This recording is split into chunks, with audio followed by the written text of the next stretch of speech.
Well, after the Edge of Fate being out for 2 weeks, I finally managed to beat the campaign on one character.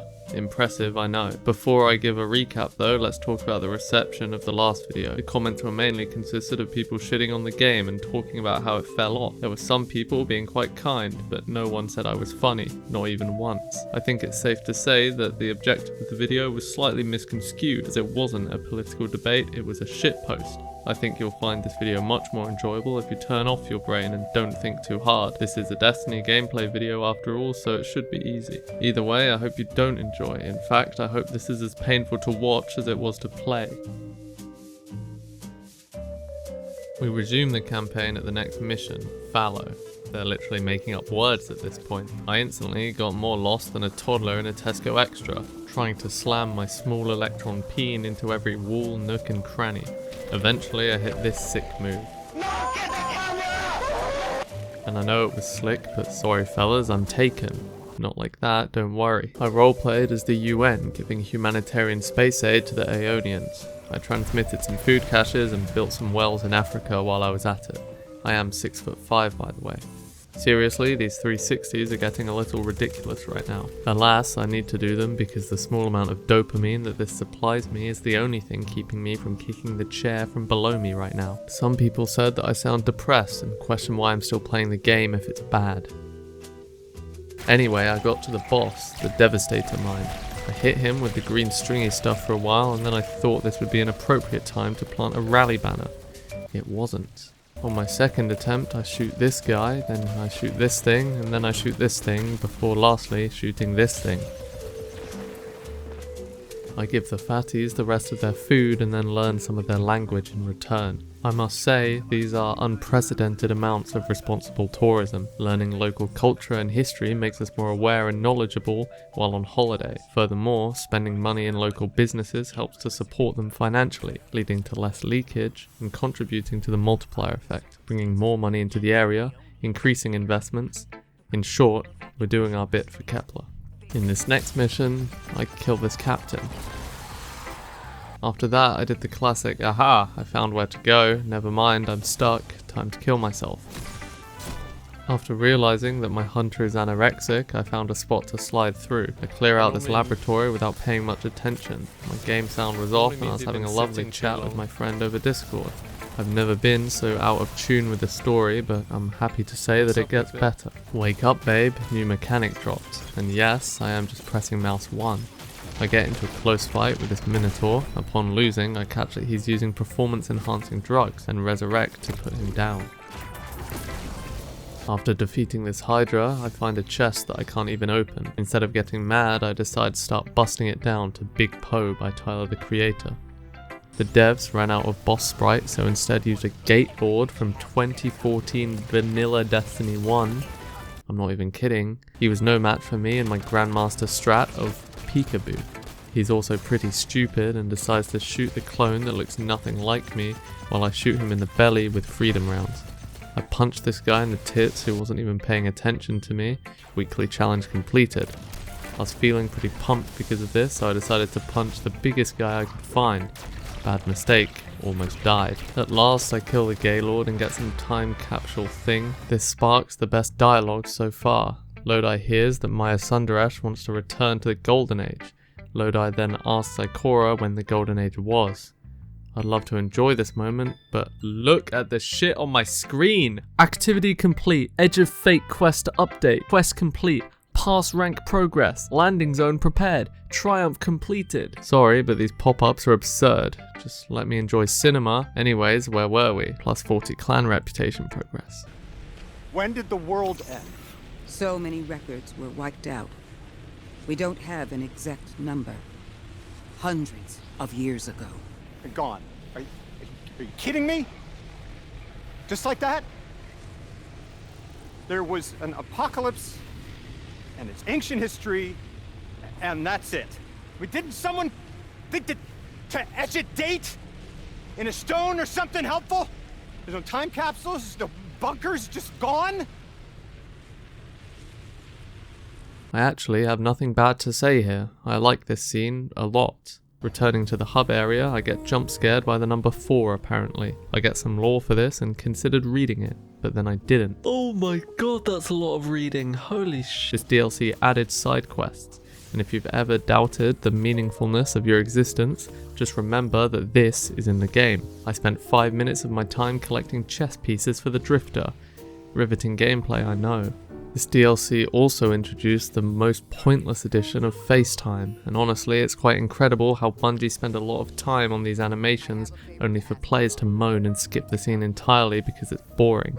Keep it up guys, maybe add Wrath of the Machine next, just an idea. I start progressing the next Strangeler after having my mind rotted by side quests. Killing these 3 big boys, I found a doctor who rewarded me with a fat dialogue box. Lucky for her, lazy storytelling is my favourite. At the start of the next mission, I vented my inner feelings about the gameplay so far.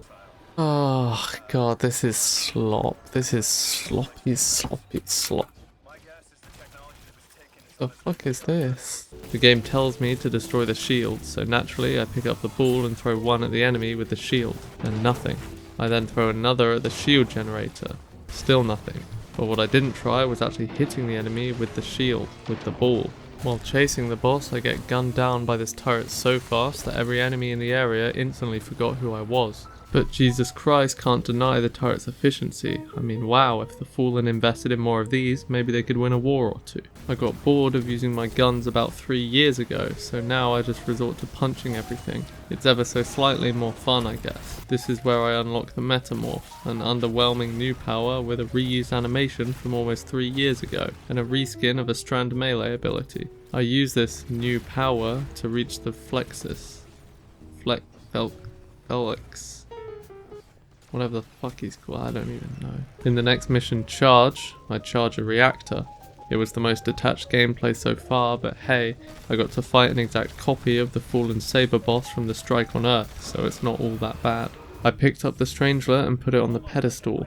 Meeting with Ikora and Lodi, we get another amazing moment between them. I'm not going to play the whole interaction and cutscene because I want viewer retention and watch time, but essentially Ikora learns who she was before the collapse, and how the Nine killed her and transported her to this point in time to be brought back as a guardian. We learn that fate is predetermined by the Nine and everything happens because they allow it. After this, we get the least intuitive mission and I have my first crash out after 2 hours of recording.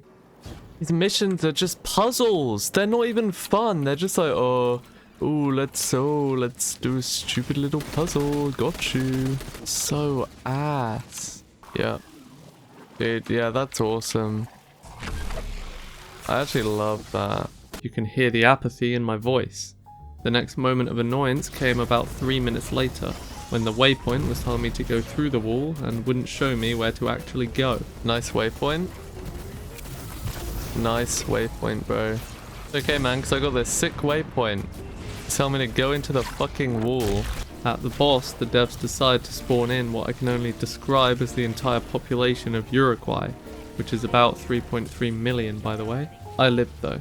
Killing the last Minotaur, I listened to a podcast by Ikora and Oren, and then interact with this terminal to end the mission. This mission made me quite mad, and so I stopped recording here for the day. I returned the next day, but not before putting YouTube on my second monitor because the campaign was a drag without it. The only thing keeping me playing was... I'll get back to you on that.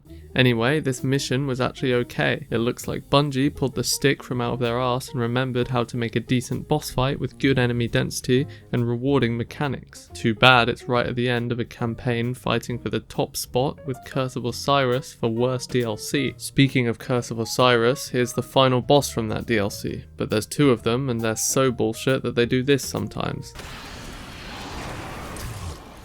Oh! This fight was so frustrating it receded my hairline by at least 2 millimeters. The amount of enemies combined with the constant threat of the boss one-tapping me made it so I had to move like a schizophrenic person at a nightclub. The music for this boss was good. Probably. I have my music at 0 so I can play my own for the video, but I still think it was good. I did eventually kill the one-eyed freak and the 9 start talking to me. I didn't listen though, I was busy infusing all my gear. Then Maya starts monologuing, but I was scrolling Instagram Reels. I tried to start this new mission, but for some reason the constant explosions happening on my forehead are preventing me from doing so. In this mission I stopped the reactor from exploding. There's no real pressure though, as I finished the mission with more time than I started with. This is because killing enemies extends the time for no reason whatsoever. At first I thought this would be an intense mission, but the constant siren ringing instead just gave me a headache. There is this nice dialogue section partway through the mission. The only problem is that it's instantly ruined by the drifter. 3 won't talk, won't help. They just wanted to show us disasters. We got something more reliable than a god. Guardian, my faith lies with you. If they won't save us, then we'll just have to save ourselves. Oh, hell yeah, sister. Now you get it. Drifter, now is not the time, man. I kill a Hydra boss for the 100th time and save the reactor. Yippee. I'm going to wrap this up now because the script is getting a bit wordy. We put the capsule in the thing and then Lodi and Orin get kidnapped by the 9. We enter the butthole thing and start the last mission. The Archon are making a black hole and using the 9 to expand it somehow. Anyway, we approach the singularity and I get stuck on a puzzle for 5 minutes. Dude, hello? What the fuck am I meant to do? There's green shit here, but I can't grab it? What? Oh my god, this game is so shit. Nobody talk to me. Nobody fucking talk to me, man.